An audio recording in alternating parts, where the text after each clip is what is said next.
Corporation ಇಂದ ಮಾಡುವಂತ beautification work ಏನ್ ನಗರ ಸುಂದರೀಕರಣ ಕೆಲಸಗಳಿಗೆ ಅನುದಾನ ಫಿಕ್ಸ್ ಆಗಿದೆ ಸರ್? ಯಾವಾಗ್ಲೂ ದಸರಾಕ್ಕೆ ಇಂತಿಷ್ಟು ಬಜೆಟ್ ಅಂತ ಕೊಡ್ತಾರೆ ಸರ್ಕಾರ. ಕಳೆದ ಬಾರಿ 45 ಕೋಟಿ ಕೊಟ್ಟಿದ್ರು. ಈ ಬಾರಿನೂ ಅದಕ್ಕಿಂತ ಹೆಚ್ಚು ಕೊಡಿ ಅಂತ ಕೇಳಿದ್ರು ಹೈಪರ್ ಕಮಿಟಿ ಮೀಟಿಂಗ್ ಅಲ್ಲಿ. ಸೊ ಈ ಬಾರಿ ಹೆಚ್ಚು ಕೊಟ್ರೆ ನಾವು ಅದನ್ನ ಅನುದಾನ ಸದ್ಬಳಕೆ ಮಾಡ್ಕೊಂಡು ಇನ್ನೂ ಹೆಚ್ಚು ಸುಂದರೀಕರಣ ಮಾಡುವಂತ ಕೆಲಸ ಮಾಡ್ತೀವಿ. ಸರ್, ಕಲಾವಿದರಿಗೆ ಮಾತನ್ನ ಕೊಟ್ಟಿರಲ್ಲ, ಅದು ಬಹಳ ಕಡಿಮೆ ಅಂತ ಹೇಳಿ ಬಹಳಷ್ಟು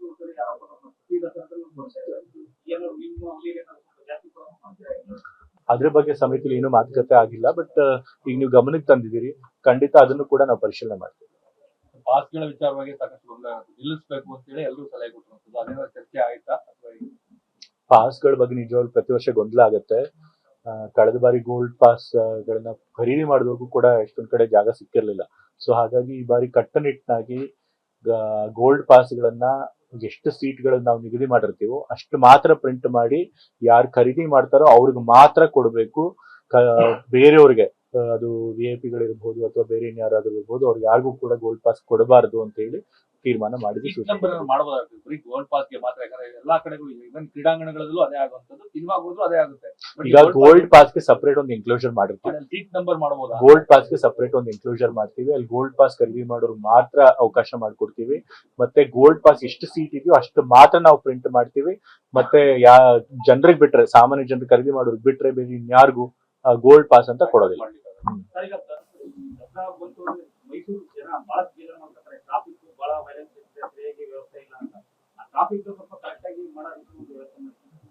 ಖಂಡಿತ ಇದನ್ನು ಹೊರತುಪಡಿಸಿದ ದಸರಾ ಶುರುವಾಗುವುದಕ್ಕಿಂತ ಮುಂಚೆ 1 ತಿಂಗಳು ಮುಂಚೆ ನಂತರದಲ್ಲಿ ಅಧಿಕಾರಿಗಳು ಕೆಲಸ ಮಾಡಲ್ಲ. ತಾಲೂಕು ಮಟ್ಟದಲ್ಲಿ ಎಲ್ಲರೂ ಕಾರಣ ಕೇಳಿದ್ರೆ ಯಾರು ಹೋದ್ರು ದಸರಾದಲ್ಲಿ ಬಿದ್ದಿ ಅಂತ. ದಯಮಾಡಿ ಆ ತರದ್ದು ಏನಾದ್ರು, ಯಾಕಂದ್ರೆ ಸಾರ್ವಜನಿಕರು ಕೆಲಸನೇ ಆಗಲ್ಲ 3 ತಿಂಗಳು ದಸರಾಗೆ ಸಂಬಂಧಿಸಿದಂತೆ. ಅದಕ್ಕೆ ಏನಾದ್ರು ಕ್ರಮ ಪೂರ್ವಕವಾಗಿ SIR ಸೇರ್ಕೊಂಡಿದ್ದಾರೆ. ಅದ್ರ ಜೊತೆಗೆ ಎಲ್ಲ ಕೇಳೋದು ಎಲ್ಲ ಅಲ್ಲ, ಅದರಲ್ಲಿ ಬಿಸಿ ಇದ್ದಾರೆ. ಯಾಕಂದ್ರೆ ಸಾರ್ವಜನಿಕರು ಸಣ್ಣ ಪುಟ್ಟ ಕೆಲಸಗಳು ಆಗ್ತಾ ಇದೆ. ಏನ್ ಕೇಳಿ ದಸರಾ ಮೀಟಿಂಗು ಈಗ SIR ನಡೀತಾ ಇದೆ, ಅದೇ ಸಮಯದಲ್ಲಿ ದಸರಾ ಬಂದಿದೆ. ಬಟ್ ನಮ್ಗೆ ಬೇರೆ ದಾರಿ ಇಲ್ಲ, ಎರಡನ್ನೂ ಕೂಡ ನಿಭಾಯಿಸಬೇಕಾದಂತ ಪರಿಸ್ಥಿತಿ ಇದ್ದೇ ಇದೆ. ಸೊ ನಮ್ಮ ಅಧಿಕಾರಿಗಳಿಗೆ will rise to the occasion. ಅವರು ಏನ್ ಕೆಲಸ ಮಾಡಬೇಕು, ಅವ್ರ ಜವಾಬ್ದಾರಿ ಏನ್ ಕೊಟ್ಟಿದ್ವಿ ಅದನ್ನ ಖಂಡಿತ ಮಾಡ್ತೀವಿ. ಅಧಿಕಾರಿಗಳು ಯಾರು ಒಬ್ಬರು ಕೆಲಸ ಮಾಡ್ತಿದ್ರೆ ರೋಟೀನ್ ಅಡ್ಮಿನಿಸ್ಟ್ರೇಷನ್ ವರ್ಕ್ ಏನಿರುತ್ತೆ ಅದಕ್ಕೆ ಯಾವತ್ತೂ ಕೂಡ ಬಾಧೆ ಆಗದಂಗೆ ಕೆಲಸ ಮಾಡ್ತಾರೆ. ಆನೆಗಳ ಸೆಲೆಕ್ಷನ್ ವಿಚಾರದಲ್ಲಿ ಒಂದಷ್ಟು ಗೊಂದಲವಿದೆ.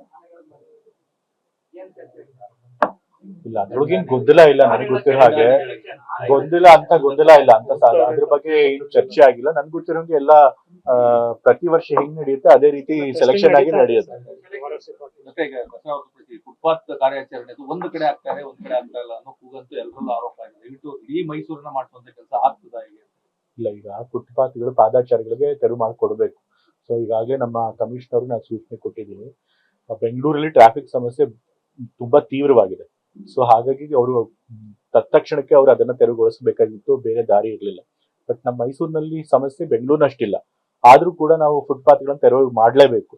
ಸೊ ಹಾಗಾಗಿ ನಾವು ಅಲ್ಲಿ ಯಾರಾದ್ರೂ ಎನ್ಕ್ರೋಚ್ ಮಾಡಿದ್ರೆ, ಅಂದ್ರೆ ಯಾರಾದ್ರೂ ಸ್ಟ್ರೀಟ್ ವೆಂಡರ್ಸ್ ಅವ್ರು ಎನ್ಕರೇಜ್ ಮಾಡಿದ್ರೆ ಅವರಿಗೆ ಸ್ವಲ್ಪ ಮಾನವೀಯತೆ ದೃಷ್ಟಿಯಿಂದ ನೋಟಿಸ್ ಕೊಟ್ಟು ಬೇರೆ ಒಂದು ಜಾಗ ನೋಡಿ ಆಮೇಲೆ ತೆರವು ಮಾಡಿ ಅಂತ ಹೇಳಿದೀನಿ. ಬಟ್ ಅಫ್ಕೋರ್ಸ್ ಯಾರಾದ್ರೂ ಅಂಗಡಿ ಮಾಲೀಕರು ಅಥವಾ ಬೇರೆ ಯಾರಾದ್ರೂ ಖಾಸಗಿ ವ್ಯಕ್ತಿಗಳನ್ನ ಅದನ್ನ ಎನ್ಕರೇಜ್ ಮಾಡಿದ್ರೆ ಅದನ್ನ ತಕ್ಷಣವಾಗಿ ತೆರವಾಗುತ್ತೆ. ರೋಡ್ ಬಗ್ಗೆ ಸಾಕಷ್ಟು ಎಲ್ಲರ ಆರೋಪನೂ ಇದೆ, ಇಡೀ ಎರಡೂ ಬದಿಗಳಲ್ಲೂ ಅದನ್ನ ನಮ್ಮ ಕಾರ್ಪೊರೇಷನ್ ಅಫಿಷಿಯಲ್ ಜೊತೆ ಚರ್ಚೆ ಮಾಡಿ ಅದ್ರ ಬಗ್ಗೆ ತೀರ್ಮಾನ ರೌಂಡ್ ಹೋದ್ರೆ ಗೊತ್ತಾಗ್ತದೆ. ಖಂಡಿತ ಅಲ್ಲಿ ಹೋಗಿ ಖಂಡಿತ